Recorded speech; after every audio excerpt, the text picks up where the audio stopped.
যখন দেখলো এদেশের জনগণ তাদেরকে ম্যান্ডেট দিবে না, এদেশের জনগণ তাদেরকে সমর্থন দিচ্ছে না নির্বাচনের পূর্বে, তখন তারা আওয়ামী লীগের সাথে এক ধরনের বোঝাপড়া এবং আতাতে গিয়েছে। এবং আমরা সেটা দেখেছি। তারেক রহমান তিনি একটা আন্তর্জাতিক মিডিয়ায় বলেছেন যে শেখ হাসিনার সন্তানরা রাজনীতিতে চাইলে ফিরতে পারেন।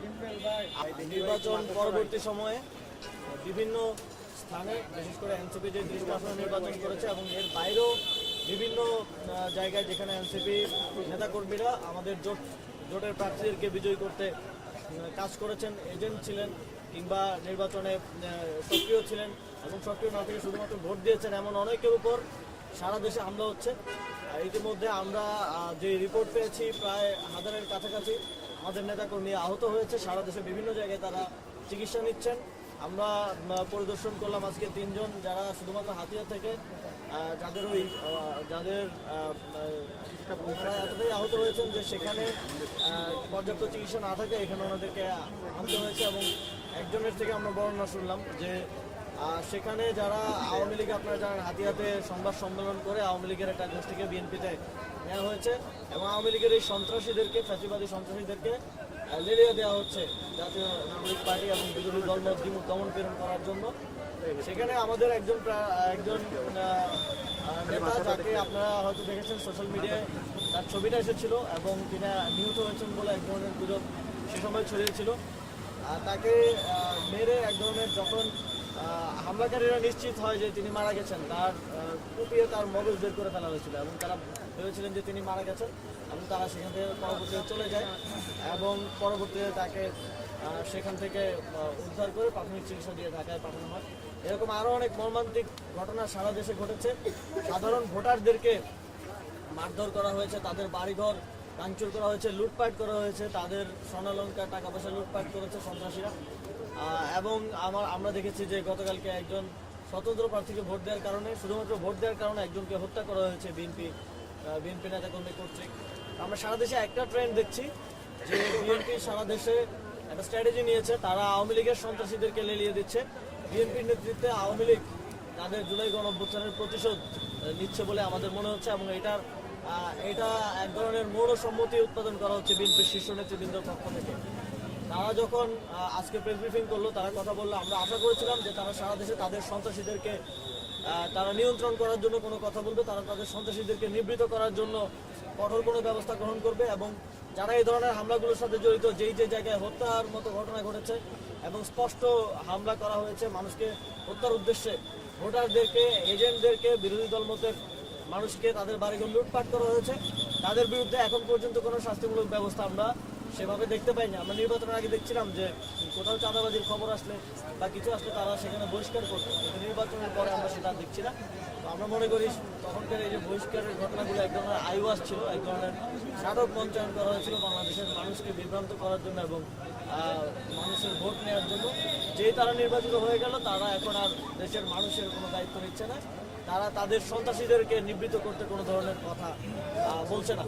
আমরা সারা দেশে 11 দলীয় জোটের যারা নেতাকর্মী আহত হয়েছেন, নাগরিক পার্টির যারা নেতাকর্মী আহত হয়েছেন, তাদের জন্য দেশবাসীর কাছে দোয়া চাইছি। অনেকেই খুবই আশঙ্কাজনক অবস্থায় আছেন এবং আমরা যারা নির্বাচিত হয়েছেন তাদেরকে আহ্বান জানাবো যে আপনারা এই যে যাদেরকে আপনাদের নেতাকর্মীরা আহত করলো, তারাও এই দেশের নাগরিক এবং বাংলাদেশে তো ভোটের শেয়ার কম হলেও কিংবা একটু স্লাইটলি বেশি হলেও বাংলাদেশের বর্তমান সিস্টেম অনুযায়ী আপনারা হয়তো সরকার গঠন করবেন, তবে যেই 40% জনগণ, যে 46% জনগণ আপনাদেরকে ভোট দেন নাই, তাদেরকে বাদ রেখে বা তাদেরকে দমন পীড়ন করে আপনারা এই দেশ পরিচালনা করতে পারবেন না এবং তাদেরকে সেকেন্ড ক্লাস সিটিজেনের মতো ট্রিট করে আপনারা এই দেশ পরিচালনা করতে পারবেন না। এবং সেক্ষেত্রেও সেটা যদি আপনারা করতে চান, তাহলে আমরা যেই 11 দলীয় জোট এবং আমরা আমাদের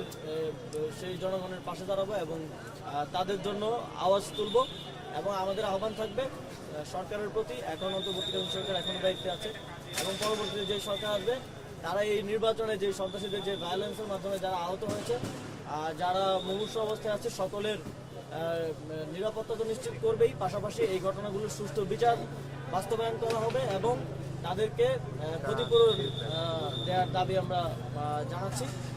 এবং আমরা এই বিষয়ে বিএনপির পক্ষ থেকে, যেহেতু তারা সরকার গঠন করতে হচ্ছে, তাদের পক্ষ থেকে সুস্পষ্ট বক্তব্য চাই যে তারা এই যে তাদের দলের নেতাকর্মীরা সন্ত্রাসীরা যেই কার্যক্রম করলো সারা দেশে, এক ধরনের তাণ্ডব করলো সারা দেশে, তারা তাদের বিরুদ্ধে কী ধরনের ব্যবস্থা গ্রহণ করবে সেটা আমরা দেখতে চাই। আপনাদের কোনো প্রশ্ন আছে? বিএনপি যখন দেখলো এদেশের জনগণ তাদেরকে ম্যান্ডেট দিবে না, এদেশের জনগণ তাদেরকে সমর্থন দিচ্ছে না নির্বাচনের পূর্বে, তখন তারা আওয়ামী লীগের সাথে এক ধরনের বোঝাপড়া এবং আতাতে গিয়েছে। এবং আমরা সেটা দেখেছি। তারেক রহমান তিনি একটা আন্তর্জাতিক মিডিয়ায় বলেছেন যে শেখ হাসিনার সন্তানরা রাজনীতিতে চাইলে ফিরতে পারে। আওয়ামী লীগকে পুনর্বাসনের শর্তে বিএনপি এবার শর্তে এবং আতাতের মধ্য দিয়ে বিএনপি এবার সংখ্যাগরিষ্ঠতা অর্জন করেছে এবং এই আতাতের মধ্য দিয়ে তারা ক্ষমতায় যেতে যাচ্ছে এবং এটা আরো প্রতীয়মান হয়েছে বিভিন্ন জায়গায়। আওয়ামী লীগের অফিস উদ্বোধন এবং ওইটা আরো গৌরবের সাথে তারা প্রচারণা করছেন, মিডিয়াতে আসছেন, বক্তব্য দিচ্ছেন, আমরা দেখতে পাচ্ছি। কিন্তু বাংলাদেশের প্রচলিত বর্তমানে আপনারা জানেন আওয়ামী লীগের কার্যক্রম নিষিদ্ধ আছে।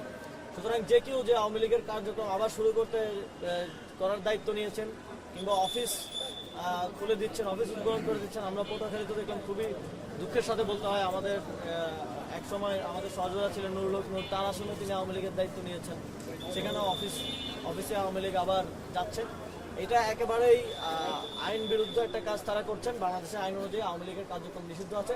সুতরাং যারাই আওয়ামী লীগের কার্যক্রম নিষিদ্ধ থাকা অবস্থায় আওয়ামী লীগের কার্যক্রমের দায়িত্ব নিয়েছেন, তাদের বিরুদ্ধেও আমরা সরকারের কাছে আহ্বান জানাবো যে আপনারা আইন অনুযায়ী তাদের বিরুদ্ধে যথাযথ ব্যবস্থা গ্রহণ করুন এবং আওয়ামী লীগকে ফেরানোর যে কোনো ধরনের ষড়যন্ত্র 11 দলীয় জোট, আমাদের জাতীয় নাগরিক পার্টি, আমরা রুখে দাঁড়াবো এবং আমরা রাজপথে নামবো। এবং এটা খুবই দুঃখজনক যে যেই জুলাই গণঅভ্যুত্থানের মধ্য দিয়ে, যে 1400 শহীদের জীবনদানের মধ্য দিয়ে 30,000 আমাদের ভাইদের আহত হওয়া, চোখ হারানো, হাত পা হারানোর মধ্য দিয়ে তারেক রহমান দেশে আসার পথ তার খুললো এবং বিএনপি আজকে ক্ষমতায় যেতে পারছে। এই সময় তো নির্বাচন হওয়ার কথা ছিল না। সুতরাং তাদের আত্মত্যাগকে এক ধরনের বৃদ্ধাঙ্গুলি দেখিয়ে, তাদের সাথে প্রতারণার আশ্রয় নিয়ে, শহীদ পরিবারের সাথে প্রতারণার আশ্রয় নিয়ে আওয়ামী লীগের সাথে আঘাত করে এবং আওয়ামী লীগকে আবারও পুনর্বাসন করার চিত্র আমরা দেখতে পাচ্ছি।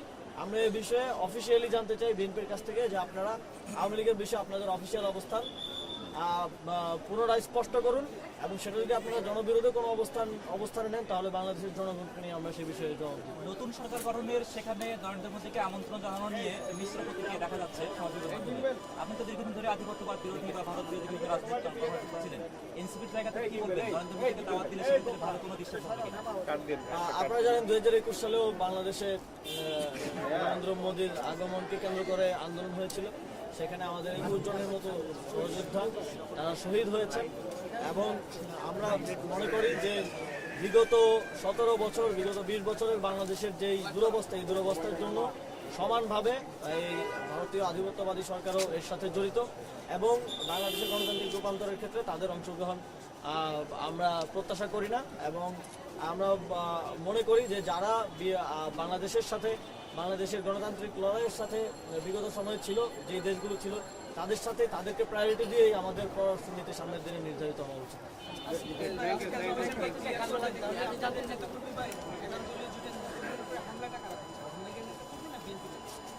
বিএনপির নেতৃত্বে আওয়ামী লীগের নেতা কর্মীরা এবং বিএনপির সন্ত্রাসীরা তারা সারা দেশে আমাদের 11 দলীয় জোটের নেতৃবৃন্দের উপর হামলা করছে এবং যে আসনগুলোতে আমরা জয়ী হয়েছি সেই আসনগুলোতেও তারা হামলা করছে। তাদের একটা কমন কথা হচ্ছে যে নির্বাচনে বা ওই অঞ্চলের প্রার্থী এনসিপি কিংবা জামাতের হলেও সরকার তো তারা গঠন করছে, সুতরাং দেশের যে কোনো কিছু করার অধিকার তাদের আছে। তা আমরা ঠিক একই রকম আওয়ামী লীগের সময়ে, আওয়ামী লীগের ভোট চুরি নির্বাচনের পরে যেমন তাণ্ডব দেখতে পেতাম, সেই একই রকম তাণ্ডব আমরা দেখতে পাচ্ছি। আপনারা যদি খেয়াল করেন যে জুলাই গণঅভ্যুত্থানের সফলতার পর ঠিক 4-5 ঘন্টার মধ্যে আমাদের জুলাই গণঅভ্যুত্থানের সকল নেতৃবৃন্দ আমরা সবাই ভিডিও বার্তা দিয়ে সারা দেশের মানুষকে আহ্বান জানিয়েছিলাম যে আপনারা ভিন্ন মত থাকা সত্ত্বেও আপনারা আইন নিজের হাতে তুলে নেবেন না, আপনারা যারা গণহত্যার সাথে জড়িত তাদেরকে পুলিশের হাতে তুলে দিন, তাদের বিরুদ্ধে কোনো ধরনের নিজেরা উদ্যোগী হয়ে ব্যবস্থা গ্রহণ করবেন না, তাদের বাড়ি ঘরে হামলা করবেন না। আপনারা সেটা দেখেছেন। আমরা এবং আমাদের নেতাকর্মীরা সারা দেশে জুলাই গণঅভ্যুত্থানের আমাদের সহযোদ্ধারা সারা দেশে এবং রাজনৈতিক দলগুলো থেকেও সারা দেশে নিরাপত্তা নিশ্চিত করার জন্য কিন্তু তারা কাজ করেছে। অথচ আমরা এখানে বিএনপিকে দেখলাম যে এক ধরনের চুপচাপ বসে থেকে তারা এটা এনজয় করছে, বিএনপির শীর্ষ নেতৃত্ব এনজয় করছে যে সারা দেশে ভিন্ন মতের উপর যে দমন পীড়ন চলছে। সুতরাং এটা চলতে থাকলে এটার পরিণতি কি হয় আমরা বিগত সময়ে দেখেছি, আমরা 2024 সালে দেখেছি। সুতরাং আমাদের তাদের প্রতি আহ্বান থাকবে এবং তাদের প্রতি আমাদের থাকবে যে আপনারা আপনাদের এই সন্ত্রাসীদেরকে থামান এবং তাদের বিরুদ্ধে যথাযথ ব্যবস্থা গ্রহণ করুন। ঢাকা 8 আসনের ফলাফলে যে পুনরায় ভোট গণনা হবে এরকম একটা কথা আমরা শুনলাম, পরে জানানো হলো যে সুযোগ নেই, ওটা কোনো আপডেট আছে কিনা আপনারা সর্বশেষ? আমাদের পক্ষ থেকে রিভিউ আবেদন করা হয়েছে পুনর্গণনার জন্য এবং এই বিষয়ে আমাদের দাবি থাকবে নির্বাচন কমিশন সেখানে আমরা স্পষ্ট দেখতে পেয়েছি কী কী ধরনের অনিয়ম হয়েছে এবং আমরা আপনাদেরকেও দেখিয়েছি, তাদের ভয়েস রেকর্ড কল রেকর্ড আমরা আপনাদেরকে দেখিয়েছি এবং আপনার সবাই পুরো জাতি দেখেছি কীভাবে ভোট কেন্দ্রে তার নিকটাত্মীয় ঢুকে তার স্ত্রী ঢুকে ভোট গণনা প্রভাবিত করেছেন। সুতরাং আমরা এই 8 আসন 13 আসন সহ আরও কয়েকটি আসনে ইতিমধ্যে রিভিউ করার জন্য পুনর্গণনা করার আবেদন জানিয়েছি। আমরা আশা করব যে নির্বাচন কমিশন এই বিষয়গুলোকে পুনর্গণনার মাধ্যমে সঠিকভাবে সম্পাদন করবেন, সুষ্ঠুভাবে এটার একটা স্পষ্টতা জনগণের কাছে দেওয়া দরকার। ধন্যবাদ।